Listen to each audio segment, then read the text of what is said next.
দাঁড়ান দাঁড়ান, নতুন ফোন কিনবেন? এই ভিডিও না দেখে ফোন কিনবেন না, বিপদে পড়বেন। একটু দাঁড়ান, খুব ছোট্ট একটা ভিডিও, এই ভিডিওটা আগে দেখুন, তারপর আপনার পছন্দের স্মার্টফোন কিনুন।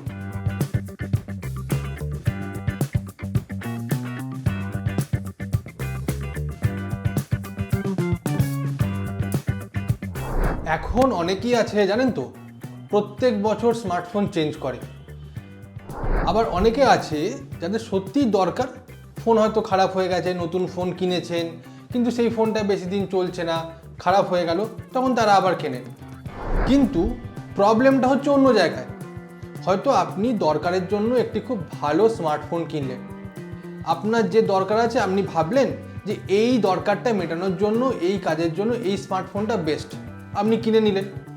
কিন্তু কেনার পর মাত্র 3 মাস কি 4 মাস হয়তো ইউজ করলেন, তারপর দেখলেন যে না, আপনার কাজ তো মিটছেই না। অথচ আপনি হয়তো সেই ফোনটা কয়েক হাজার টাকা দামি অথবা লাখ টাকা খরচ করে কিনেছেন। তখন কিন্তু পুরো টাকা জলে, পুরো টাকা জলে।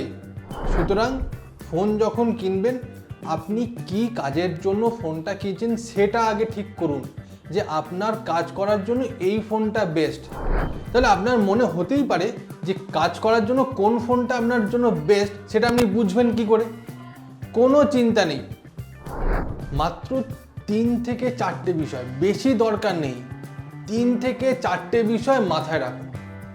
ফোন যখন আপনি কিনছেন, বা আপনি এখন তো অনেকেই আছেন যারা অনলাইনে অর্ডার করেন, ফ্লিপকার্ট, অ্যামাজন বা যে কোনো সাইটে অর্ডার করবেন, তার আগে কয়েকটা বিষয় আপনি দেখে নিন। আপনি গুগল করতে পারেন অথবা নিয়ারেস্ট কোনো স্টোরে গিয়ে আপনি জাস্ট স্পেসিফিকেশনগুলো দেখে নিন যে কী কী দেখতে হবে, কোন কোন বিষয়গুলো দেখা জরুরি, সেটাই আপনি এই ভিডিওটা জানতে পারবেন। যে এই বিষয়গুলো জানলে আপনি যে কাজের জন্য ফোনটা কিনতে চাইছেন সেই কাজগুলি আদৌ মিটবে কিনা আপনি দেখুন, বুঝুন। তারপর আপনার কষ্টার্জিত যে পয়সা, আমরা প্রত্যেকেই কষ্ট করে ইনকাম করি, সেই টাকা দিয়ে ফোন কিনি।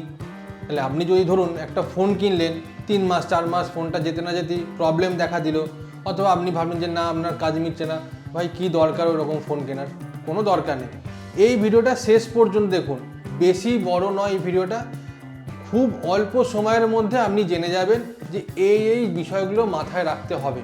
ব্যাস, আপনি একদম স্মার্ট ক্রেতা, স্মার্টফোন কিনবেন, একদম রিল্যাক্স।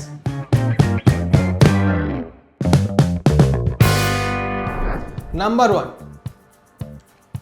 ফোন কেনার আগে সবথেকে গুরুত্বপূর্ণ বিষয় যেটা মাথায় রাখবেন সেটা হচ্ছে ফোনের প্রসেসর।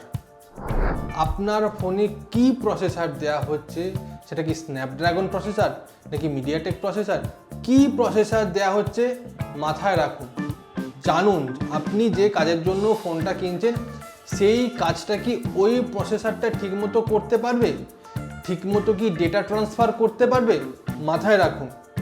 কারণটা আমি আপনাকে বলি, ফোনের প্রত্যেকটা পার্টসই খুব গুরুত্বপূর্ণ। এমন কোনো পার্টস নেই যেখানে আপনার অপ্রয়োজনীয় কাজকর্ম হয়, এমন কোনো ভাবার কারণে যে এই পার্টসটা না থাকলেও হতো আপনার ফোনে, এমন কোনো ভাবার কোনো কারণ নেই। তার মধ্যে সবথেকে গুরুত্বপূর্ণ পার্ট কিন্তু হচ্ছে প্রসেসর, যে টোটাল ফোনের সব কাজকর্ম প্রসেস করে। সুতরাং আপনি যে কাজটা করছেন, সেই কাজের জন্য করতে চাইছেন, হয়তো আপনি ভিডিও রেকর্ডিং করতে চাইছেন, অথবা আপনি গেমিংয়ের জন্য ফোনটা কিনছেন, অথবা সিম্পল কোনো কাজকর্ম করার জন্য ফোন কিনছেন, তার জন্য কোন প্রসেসর হওয়া জরুরি সেটা আগে দেখে নিন, তারপর আপনি ফোনটা কিনুন।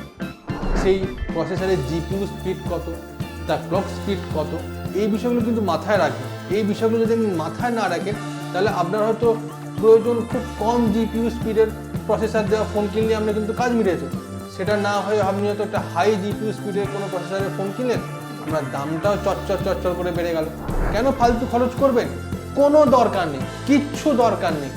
আপনি জেনে নিন যে আপনার কাজের জন্য কোন ধরনের প্রসেসর প্রয়োজন, তাহলেই হয়ে যাবে।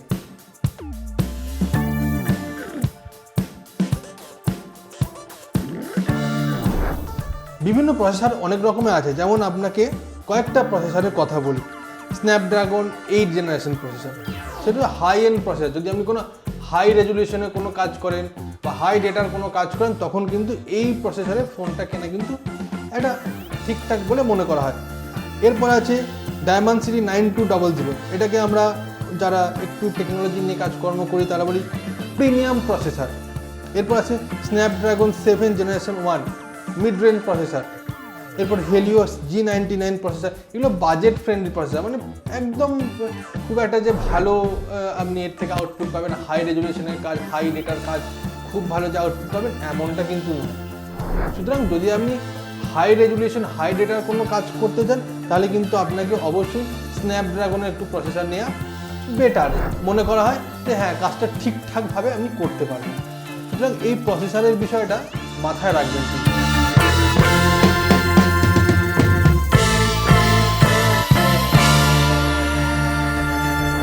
এরপর আরও একটা গুরুত্বপূর্ণ বিষয়, সেটা হচ্ছে ফোনের র্যাম এবং স্টোরেজ। দেখুন, র্যামটা হচ্ছে আপনার ফোন কত তাড়াতাড়ি কাজকর্ম করবে সেটা কিন্তু র্যাম সিদ্ধান্ত নেয়। র্যাম আপনার ফোনে কেমন কি র্যাম আছে সেটা কিন্তু তার উপর ডিপেন্ড করে এই ফোনের যাবতীয় কাজকর্ম কিন্তু হবে, কতটা দ্রুত হবে। ধরে নিন আপনার ফোনে 4 GB র্যাম আছে আর আপনি একটা কোনো হাই রেজলিউশন ভিডিও এডিট করছেন, আপনার ফোন হ্যাং করবে, একদম নিশ্চিত ধরে নিন হ্যাং, এর অন্যতা হবে না, ফোন হ্যাং করবে। সুতরাং আপনি যে কাজ করছেন সেই কাজের জন্য পারফেক্ট র্যামটা কিন্তু বেছে নিন, কোন র্যাম আপনার কাজের জন্য ঠিকঠাক। আবার ধরুন স্টোরেজের বিষয়টা আমরা কথা বলি, আপনি হয়তো ফোনে মাত্র রাখবেন গুটি কয়েক অ্যাপ, আপনি কিনে নিয়েছেন একটা 1 TBর ফোন, কি দরকার আপনার কেনা, কোনো প্রয়োজন নেই। আপনি দেখে নিন যে আপনার কাজের জন্য কতটা স্পেস প্রয়োজন হতে পারে, সেই অনুযায়ী বিবেচনা করে আপনি স্মার্টফোনটা কিনুন। বিভিন্ন রকমের স্মার্টফোন আছে, বিভিন্ন স্টোরেজের স্মার্টফোন আছে, আপনি পছন্দ করুন আপনার কাজের নিরিখের উপর ভিত্তি করে। আপনি যেরকম কাজ করবেন তার উপর ভিত্তি করে আপনি স্মার্টফোনের স্টোরেজ এবং র্যামটা বেছে নিন। অযথা টাকা নষ্ট করবেন না, আমি কিন্তু আবার বলছি, অযথা টাকা নষ্ট করার কোনো প্রয়োজন নেই। সঠিক নির্বাচন করে তবেই স্মার্টফোন কিনুন।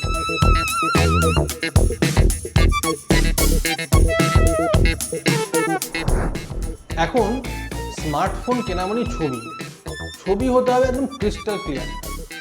আপনাকে একটা তথ্য দিয়ে রাখি, সেটা হচ্ছে যারা প্রফেশনাল ফটোগ্রাফার তাদের মধ্যে অনেকেই, আপনারা হয়তো অনেকেই জানেন বা অনেকেই জানেন না, তাদের মধ্যে অনেকেই আছেন DSLR ছেড়ে স্মার্টফোনে শ্যুট করছেন। আমার কথা না বিশ্বাস হলে আপনি গুগলে করে দেখুন, স্মার্টফোন ফটোগ্রাফির টিপস বলে বিভিন্ন কোর্সও চালু হয়েছে একদম প্রফেশনাল লেভেলে। শুধু তাই নয়, বেশ কিছু সিনেমা শ্যুট হচ্ছে এখন স্মার্টফোনের যে ক্যামেরা আছে সেই স্মার্টফোন ক্যামেরায় ছবি শ্যুট হচ্ছে। সুতরাং হয়তো আপনি যে কথা ভেবে আপনি স্মার্টফোনটা কিনছেন যে আপনি খুব সুন্দর ছবি তুলবেন, হয়তো কেনার পর দেখলেন যে না, সেই কোয়ালিটির ছবি তো আপনি পাচ্ছেন না, বা ভিডিও রেকর্ডের সময় আপনার হয়তো সেখানে 4K অপশন নেই, আপনি 4K কোয়ালিটির ছবি তুলতে পারছেন না, তখন কিন্তু মাথায় হাত, টাকাটা জলে। সুতরাং ফোন কেনার আগে জানুন যে আপনার ক্যামেরায় যে ফোন ক্যামেরাটা দেওয়া আছে সেখানে কি 4K শ্যুট হয়। যদি না হয় তাহলে আপনার দরকার নেই, আপনি অন্য কোনো মডেলকে নির্বাচন করুন। আর যদি মনে হয় যে না, আপনার ছবি তোলাটা অতটা জরুরি নয়, আপনি খুব সিম্পল ফোন কিনুন, বেশি পিক্সেল 4K রেজুলেশন লাগবে কোনো প্রয়োজন নেই এমন ফোন কেনা। সুতরাং এই বিষয়টা কিন্তু মাথায় রাখবেন।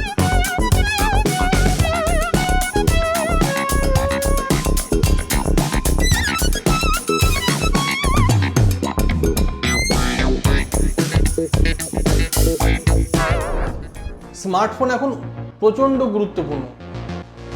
অনেক অফিস তো এমনও আছে যেখানে স্মার্টফোনে যাবতীয় কাজকর্ম হয়। শুধু অফিস কেন বলবো, যারা ফ্রিল্যান্স এডিটিং করেন বা যাদের হয়তো ব্লগারদের মধ্যে এখন অনেকেই আছেন যারা ফোনেতেই পুরো এডিটিং সেটআপ আছে, পুরো একটা ফোনের মধ্যে। সুতরাং চার্জটা কিন্তু মাস্ট। স্মার্টফোনে চার্জ না থাকলে ফোন পুরো আনস্মার্ট, একদম আনস্মার্ট, কোনো কাজ হবে না। সুতরাং আপনাকে চার্জটা মাথায় রাখতে হবে যে আপনার ফোন কতক্ষণের মধ্যে ফুল চার্জ হচ্ছে। ধরে নিন আপনার কোথাও যেতে হবে, জরুরি কোনো কাজকর্ম আছে, আপনার ফোনে চার্জ নেই, আপনি কি ঘন্টার পর ঘন্টা চার্জ দেবেন নাকি 2 ঘন্টা 3 ঘন্টা ধরে? সম্ভব নয়, এখনকার দিনে কিচ্ছু সম্ভব হয় না, এত সময় নিলে হবে না। 10 মিনিটে ফোন চার্জ হতে হবে, 20 মিনিটে ফোন চার্জ। এখন 99% ফোন বেরিয়ে গেছে যেখানে ফাস্ট চার্জিংয়ের সুবিধা দিচ্ছে। 10 মিনিট 20 মিনিট ম্যাক্সিমাম আধ ঘন্টায় ফোন চার্জ হয়ে যাচ্ছে। ধরে নিন আপনি ট্রাভেল করছেন, কোথাও একটা যাচ্ছেন, আপনার ফোনে চার্জ নেই, পাওয়ার ব্যাঙ্ক নেই, আপনি কি করবেন? আপনার তো মাথায় হাত, হয়তো লং ডিস্টেন্স যাচ্ছেন, কোনো কারণে বাসে বা স্টেশনে কোথাও সকেট দেখতে পেলেন, চার্জ দিলেন, 10 মিনিট চার্জ দিন, 100% না হোক 80% 90% আরামসে চার্জ হয়ে যাবে। এইরকম ফোন কিন্তু কিনুন। পুরনো দিনের মডেলের মতো 2 ঘন্টা 3 ঘন্টা ধরে চার্জ হবে এমন ফোন কিনবেন না। যখন আপনার জরুরি দরকার তখন দেখুন ফোনে চার্জ নেই, আপনার কোনো কাজেই লাগলো না, সেরকম ফোন নিজের কাছে রেখে কী লাভ? সুতরাং এই কয়েকটা বিষয় মাথায় রাখুন। ও তার মধ্যে এই ফোনে চার্জিং, ফাস্ট চার্জিংয়ের যে সুবিধা সেটা কিন্তু যেন আপনার ফোনে থাকে, এই বিষয়ে নিশ্চিত থাকুন।